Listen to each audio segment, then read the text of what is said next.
এখন মিষ্টি দোকানে এসে মিষ্টি দেখলে খাওয়ার থেকে বেশি মনে হয় এটাকে আমি কিভাবে ক্যান্ডেল হিসেবে বানাতে পারি। মিষ্টি নিয়ে চললাম দিদিদের বাড়ি। একটা ভালো খবর আছে, আগের দিন যে ম্যাডামকে ক্যান্ডেল দিয়ে পাঠালাম তোমাদের আশীর্বাদে খুব ভালোভাবে পৌঁছে গেছে। উনি খুব খুশি হয়েছেন, তাই আমিও খুব খুশি।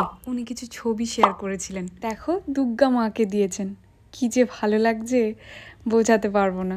এদিকে দেখো দিদি কত আয়োজন করেছে, নিজের হাতে আবার পেটাই পরোটা বানিয়েছে, তাল দিয়ে এক ধরনের মিষ্টি বানিয়েছে। ভিডিওটা কে করে দিচ্ছে জানো? তাতান বাবু। ও এমনভাবে করছে দেখে আমার হাসি পেয়ে গেছে।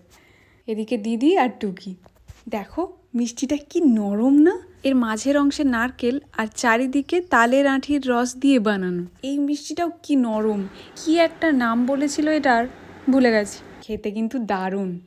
খাওয়া দাওয়ার পরে মামা ভাগনা বসেছে দাবা নিয়ে। তোমাদের সবাইকে অনেক ভালোবাসা জানাই। আমাদের ক্যান্ডেলকে তোমরা অনেক ভালোবাসা দিয়েছো, অনেকে শিখতে চেয়েছো। আমি চেষ্টা করব পরের কোনো ভিডিওতে আমার মতো করে শেখাতে। চলো সবাই ভালো থাকো, আজকে তাহলে আসি, দেখা হচ্ছে কাল।